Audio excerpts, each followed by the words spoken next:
the 22nd of November 1995, Colin McRae made history. Victory on the network QRAC Rally confirmed the Scot as the first Briton ever to become World Drivers' Champion. It was a title which hung right in the balance until the 8th and final round in one of the most dramatic seasons of rallying ever. The season began with one of the sport's classics, the Monte Carlo. For over 60 years, it's thrown the worst of the January weather, the Alpes Maritimes, and a gruelling schedule at the Cruise. This year's event would prove even tougher. With new restrictions on servicing and reduced tyre supplies as a result, it added to the challenge as the Cruise prepared for the start of a new season. T'as bien dormi? Mieux que d'habitude. That's what I said to Sunday. Yes, yeah, in the US car, yeah. It was actually on top of... I don't know, it's difficult to say because with the new regulation, I think many drivers can win this year because we don't know the choice of tire and we don't know the condition of the weather, and it's very difficult to give you a prognostic, and I have no idea at the moment. I think my chances are not bad, but I mean, we have to see first how the new regulations are fitting to us and to our car, if we do the right tire choice or not, and it makes it very difficult. It's more a game now, and I mean, in a game, you know, you need a lot of luck, and I don't know how that will end. The Monte's a bit of a lottery, really, because of, well, in the past, the changing weather conditions and not having the right tyres in the car, and this year it's even worse. We have to drive a lot of stages. I think probably today we'll be lucky if we have a correct tyre choice. We've always just to make a compromise all the time, so really you just have to be very careful in this rally. It's easy to make a mistake and go off the road. If you're willing to take the chance, you can be very quick here, but it's a big chance to take. We don't know what happened with now with power, with the tyre. It's very difficult to choose a tyre before the stage, and yesterday we spoke about what tyre we take, and some stage we don't know because we need to do two stage, and if the weather change we can lose a lot. The start of the Monte Carlo Rally 1995, and Colin McRae took first blood, fastest on the opening stage at Saint-Pierreville. The Scot hit trouble on special stage 2, sliding off the road and losing over 2 minutes.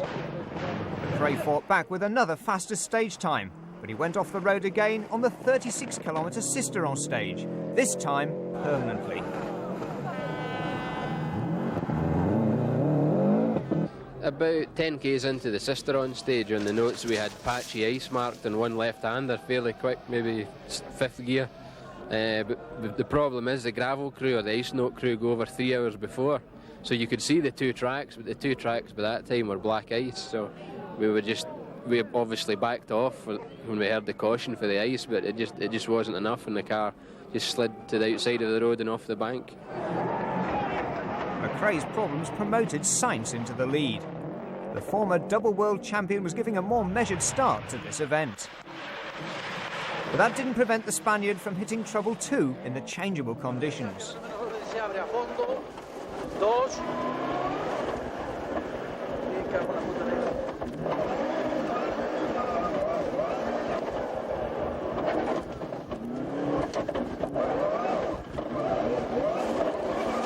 A rapid recovery, but Sainz, as with all the other crews, was having trouble selecting the right tyres and was coming under pressure from Delacour's Ford on the second leg. The Italian Piero Liati, on his debut with the Subaru team, had a lucky escape. He spun at the same place as McRae but was able to continue, just outside the top 10, as Carlos started the final leg of the rally as the leader. So, mixed fortunes for the Subaru team, but Sainz out in front for the third and final day. The reigning world champions Toyota fielded a full team of 3 of the new Celica GT4s for the first time. But like his teammates, Didier Auriol was struggling with handling problems.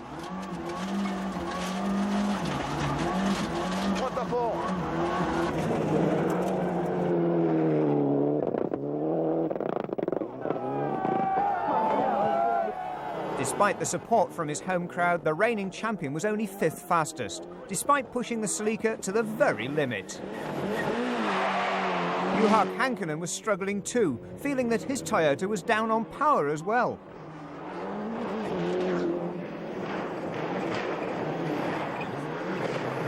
The Finn, with co-driver Welshman Nicky Grist on board, was still running well.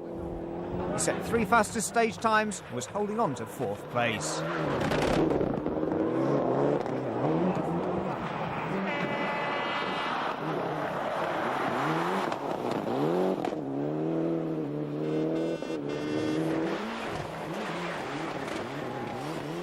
The third Toyota, driven by German Armin Schwarz, was just outside the top 5 too. But on the very next stage, something was obviously wrong with the Toyota's rear suspension.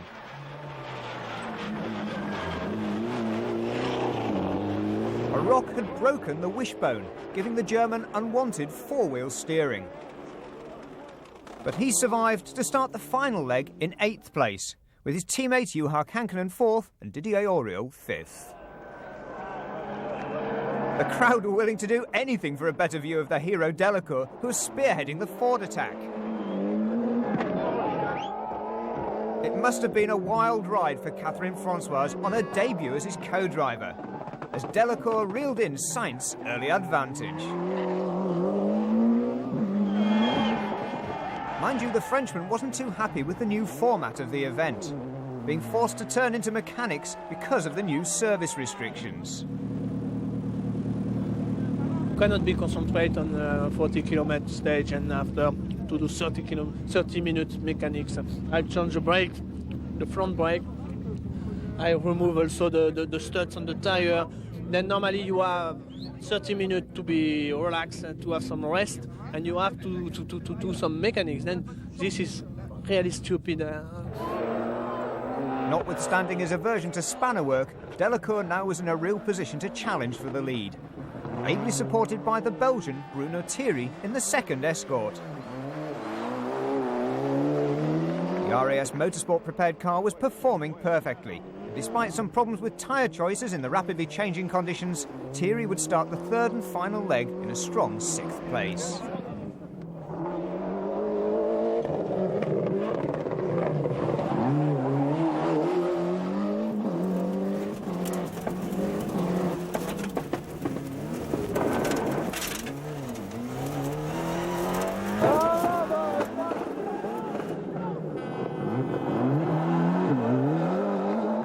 Strong French-speaking support for the Belgian Bruno Thierry. 2nd and 6th for Ford, but Mitsubishi could well spoil the Ford-Subaru battle. They start the 1995 championship headed by Tommi Mäkinen, using last year's Evo 2 model with a new car on the way for later in the season. The Finn's making his debut with the Mitsubishi team and was right on the limit from the very word go.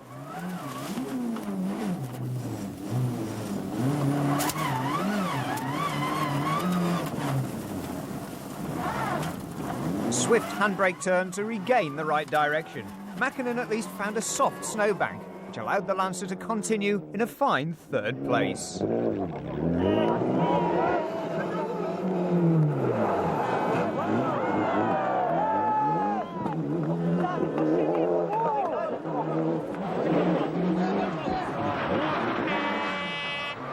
But for a demonstration of just how hard the Finn is pushing the Mitsubishi, just watch out for the red-hot brake discs.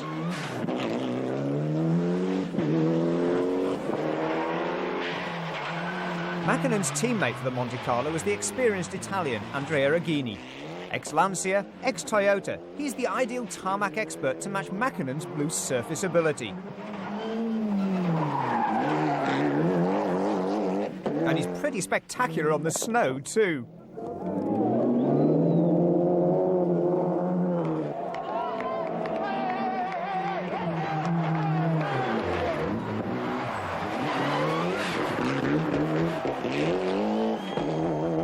It's a final round performance which culminates in a 7th place start for the final leg, with Mäkinen 3rd. And equally spectacular were the Formula 2 Renault Clio Maxis of Jean Ragnotti and Philippe Bugalski. The 2-litre front-wheel drive cars were 9th and 10th, after frequently humbling some of the turbocharged 4-wheel drive opposition.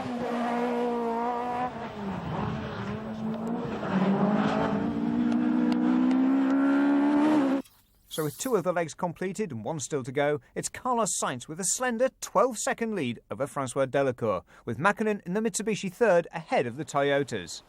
It's all to play for on the final night. Sainz against Delacour.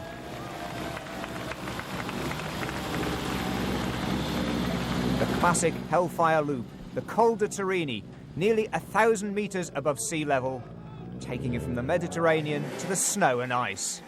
The final countdown for Sainz.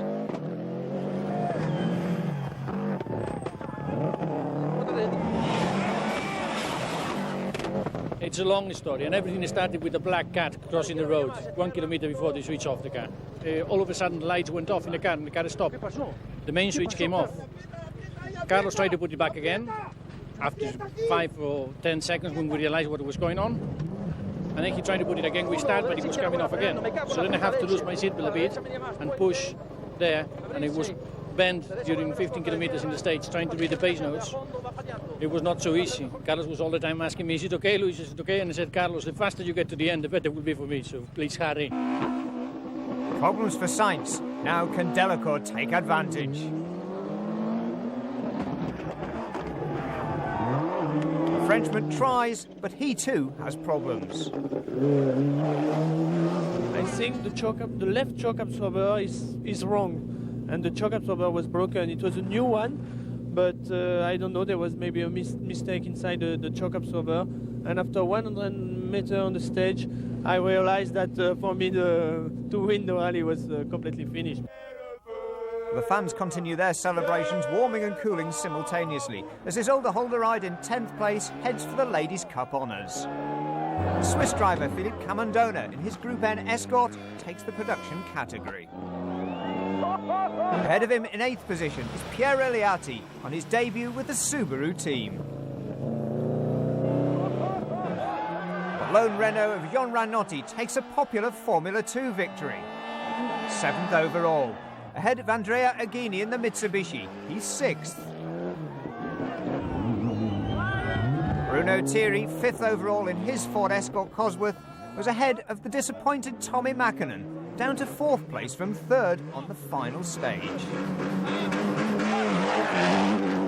Transmission problems were to blame. They tried to fix up transmission because the 2 last days I was driving without front wheel, only rear wheel drive, and it seems that they can't do anything. It's something else, something wrong in gearbox, and we can't change it. Mäkinen wasn't the only driver in trouble. The German Armin Schwarz too was set for retirement in his Toyota.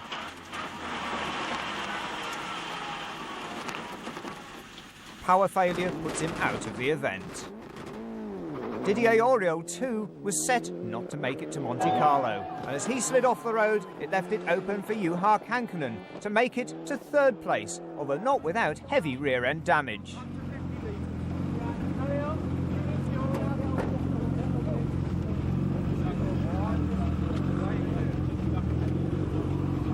But as the treacherous conditions decimated the Toyotas and Kankkunen fought, without the outside assistance of his mechanics, to stay in the event, the battle was still going on head-to-head between Delacour and Sainz.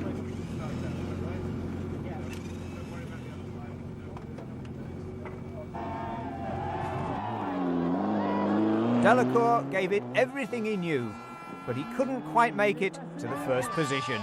The man who was Carlos Sainz, the Spaniard scoring a historic Monte Carlo victory.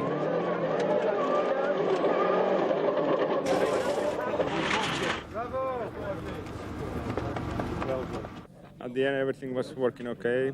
The car was good, the tires were good, and we have no problems, and everything was perfect. So Carlos Sainz scores that critical victory in the opening round of the 1995 World Championship, with Delacour in the Ford and Kankkunen in the Toyota, Mäkinen in the Mitsubishi, 4 marks in the top 4 places. And Ford's 2nd and 5th place ensures that they lead the manufacturer's title, although the champagne is being sprayed by Carlos Sainz.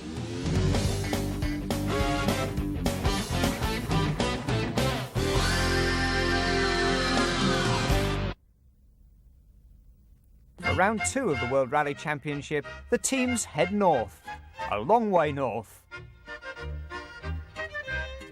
The sub-zero temperatures of the Småland province of Sweden. Karlstad, the frozen lakes and the frozen forests. Normal traditional Swedish pastimes are now being put forward in favour of rallying.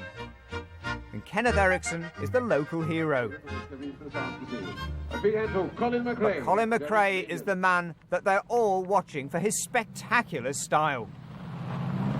Can Colin McRae make the spectacle stick with a result? McRae's pedigree is good. He was third in 1993 and second to Matt Jonsson in 1992.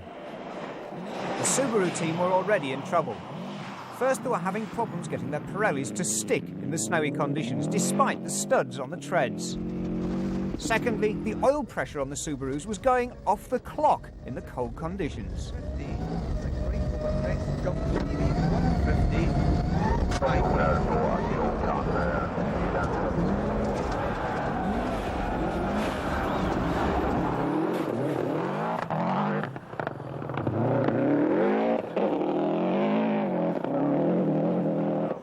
Despite that, Colin McRae was warming the hearts of the Swedish fans in sub-zero, minus 15 degrees Celsius conditions.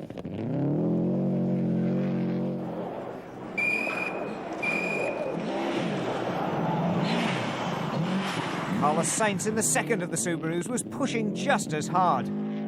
Twice world champion, winner of the Monte Carlo event, pushing just a little too hard in Sweden.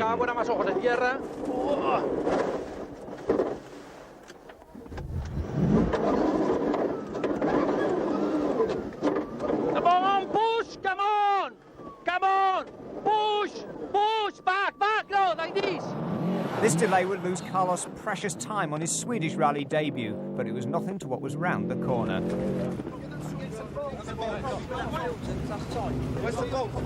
It seems, and we can only presume at the moment, that the oil pressure relief valve stuck on the car and gave it 8 bar of oil pressure. The effect of that was it blew an oil seal in the filter housing. So it ran perfectly when the mechanics ran it, and he got into the car, it blew that. So we had to quickly change it, and it's been leaking oil all morning. And we've come to the conclusion we just can't solve that oil leak. There's an inherent problem in the engine anyway to do with the oil pressure relief valve. So there was a fire risk, and it was pouring oil out, so we just stopped him. The third driver to be drafted into the Subaru team was double Swedish rally winner Matt Jonsson. Running as high as second place, Jonsson thrilled the crowd with a spectacular display of on-the-limit ice driving.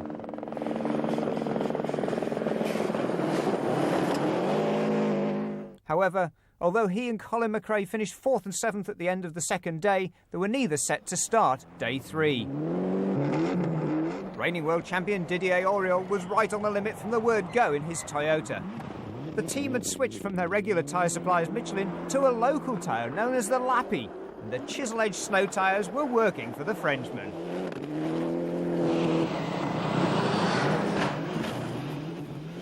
Fourth place for Auriol, but he's a driver who normally prefers the tarmac and the asphalt. The question was, what could Juha Kankkunen do? The answer was spin. Kankkunen dropped back to 9th place, then clawed back the positions to close second by second on his teammate.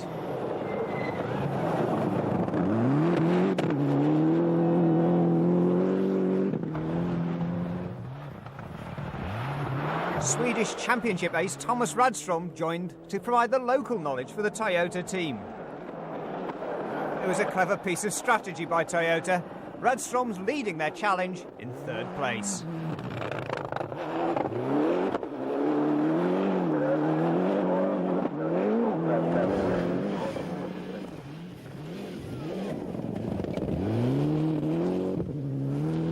We've had the Frenchman, we've had the Finn, we've had the Swede, now it's the German in the Toyota.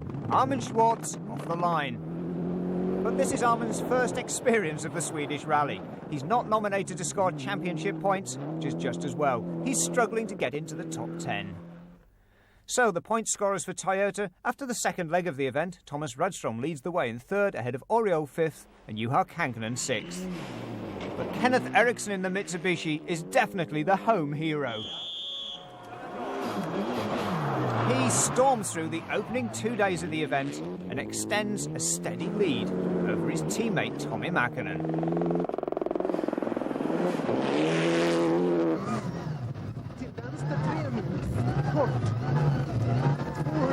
Outright fastest on 8 of the opening 18 special stages, Eriksson is definitely at home in his home country.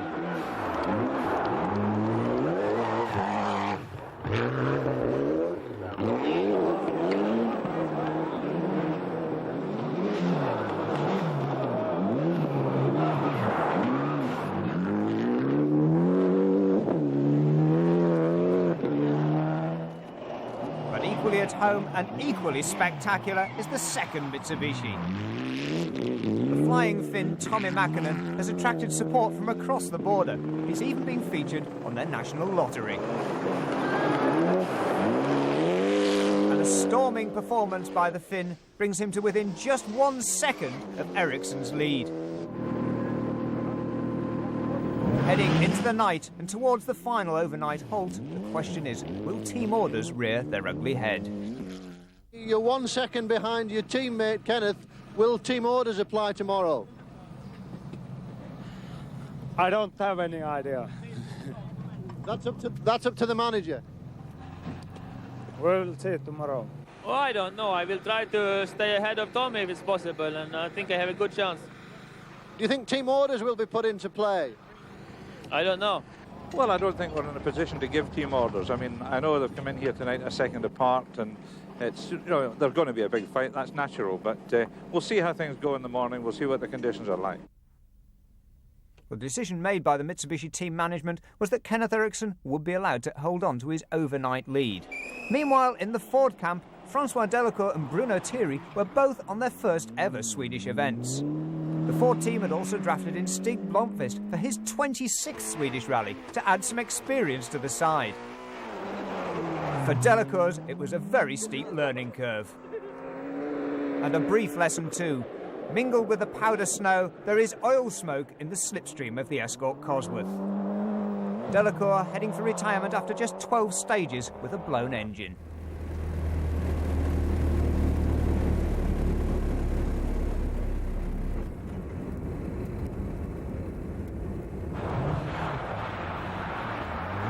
Meanwhile, Bruno Thierry was enjoying his debut on the snow and studded tyres.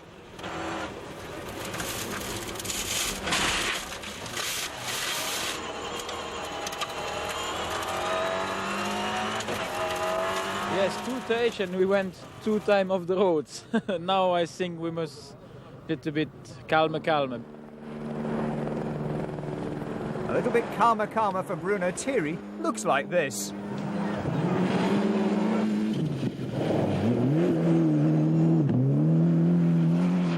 Contrast that with the smooth style of Stig Blomqvist, the ice rallying veteran. World champion in 1984 at the wheel of an Audi Quattro, he started his career here in Sweden in Saab 96 two-strokes.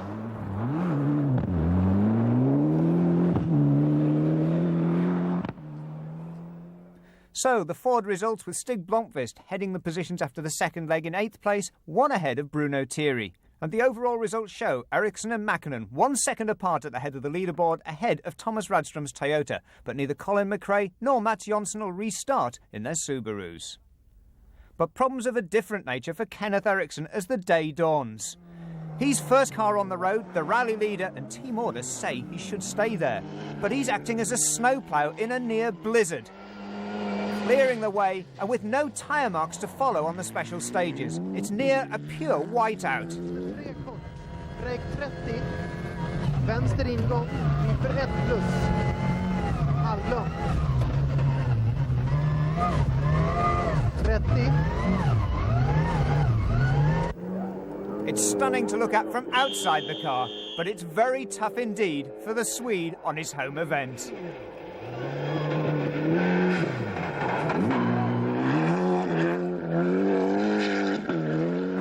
As he clears the tyre tracks, life's a little easier for Tommy Mäkinen. He has something to follow, and he takes full advantage. The Finn takes nearly 30 seconds off his teammate, but with team orders still standing, the result is now wide open. Meanwhile, Per Svan moves up after crashing into the trees on the opening day of the event to lead the Formula 2 category back into Karlstad.